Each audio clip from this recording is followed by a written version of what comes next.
Hi, I'm Brian Kingsley. I am the Chief Academic Officer for CMS, and I want to first and foremost thank you for your partnership, your creativity, and your gentle spirit and grace as we all work together to ensure your children, your families, our teachers, our school community is safe.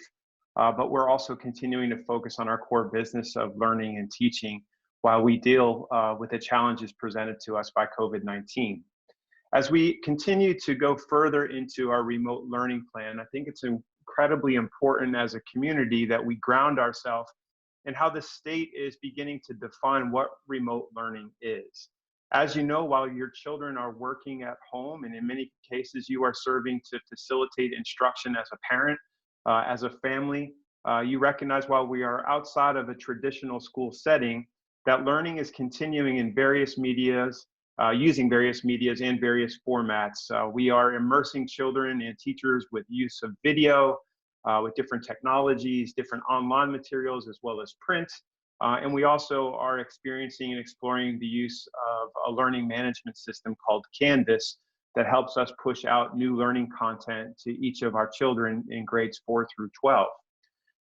As my colleagues have shared with you throughout the course of this journey, it's incredibly important that while we're working together, that you continue to understand the spirit of this work, which is really ensuring that we're adding value to your children's learning experience, both at home and when they return to us at school, which really requires us to focus on access to these materials, not just the technologies, but to continued learning, as well as our teachers and our school leadership, that we have incredible and consistent communications between each other. Our instructional staff are reaching out and trying to reach out to your children every week, in some instances every day. It's incredibly important that that does not just have an instructional perspective, but we also want to make sure that you're continuing to do okay, that you're well, that you're healthy, and that if you have specific needs, that we need to be responsive in partnership, that we can help fulfill those needs in working with you. As learning continues, we want to ensure that we're addressing the specific curriculum needs that are outlined in our North Carolina course of study. Your children up to this point in our traditional school setting have experienced about 3/4 of their year worth of learning. That fourth quarter is still really, really important. Forgive me, it's my dog in the background. That fourth quarter is really, really important. We want to make sure that we're continuing to address your children's curricular needs. So new instruction is beginning. Having evidence of that your child is learning is really, really important. So not just having them participate, but as they're communicating with their teachers through these various formats that we're communicating about what they're learning, how they're progressing, what they're continuing to struggle with is really, really important. And again, the spirit of this is also centering against the whole child, not just how they're doing cognitively, but how we're doing emotionally, how we're doing physically. We really want to spend a lot of time connecting with each other to make sure that we're doing well. If I could take just a few minutes, I've had an opportunity through speaking and engaging the community that there's a few questions that continue to kind of be that are lifting up as something that are really incredible importance to all of you. And what is that? One of those questions is, how is the rollout of this new content structured? Does that look different or the same for elementary school students, middle school students, and high school students? As you know, as our schools began to close, our facilities began to close to students, we began to continue moving learning forward as early as March 23rd, where we were providing supplemental learning opportunities, both via our district website and through our individual teachers. Moving forward, starting no later than April 6th, we will begin moving forward with our fourth quarter of instruction and begin introducing new content and new learning opportunities for all of our students. Your child's principal will provide additional information regarding the official start date for your school, but it will happen no later than April 6th.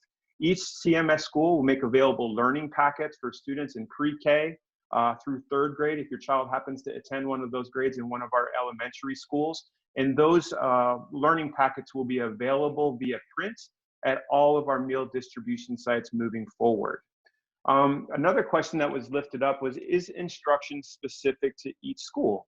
Well, the answer to that is yes and no. We empower all of our teachers across the district to leverage their incredible talents to make sure that as we're moving forward with instruction, the spirit of which and how they engage with your children may look different school to school, classroom to classroom, but we have set some expectations around how much time children should be immersed in instruction on a daily basis while being in a remote learning environment. And for grades kindergarten through 5th grade, a student should be engaged in a maximum of 2 hours of district or school provided instruction each day, not to exceed 10 hours per week. Again, the idea here is to add value, do no harm. So we recognize that you're dealing with incredible challenges of navigate both your own workplace, your own work environment, as well as the needs of tending to your family and children at this time. And so we want to ensure that we put forth guidance that is somewhat manageable for all of us to get through together, for our teachers as well as for you as parents and for our students. Schools may utilize the daily 2-hour district created learning plans, and again, they may revise them, but what is a consistent standard is that we have a North Carolina course of study, and so the focus and content areas across each of our grades will remain the same. In our secondary schools, it may be a little bit more time. As a maximum, we have set guidance that if your child is in one of our middle schools or high schools and on a semester schedule, you should experience no more than 3 hours per course per week of instruction. And if your children are immersed in a year-long schedule, that's about 90 minutes per course per week. So that's incredibly important for you to be mindful of. Another question that I think is important for me to lift up in terms of thinking about how to be best responsive to your needs is, will a set schedule be in place across the district for remote learning? Again, we set guidance and structures that we've asked schools to consider around time. We believe that in partnering with you as families, that creating a sense of normalcy and establishing routines is incredibly important to the social, emotional, and physical well-being of your children. So we want to encourage you, but we also recognize that this is not business as usual. And based upon your flexibility and your needs at home, we want to make sure that learning never stops, that learning continues to be at your fingertips through technology, through print packets, that you have an opportunity to set those parameters at home. But our children in our schools will begin providing you individual guidance for office hours to reach their teachers, opportunities to know when instruction may be available through various technology formats, but all of those sessions will be recorded in the event that your child could not participate in those sessions for them to be able to access at a later time. Again, it's incredibly important that we do this together. We do not want to leave anybody behind.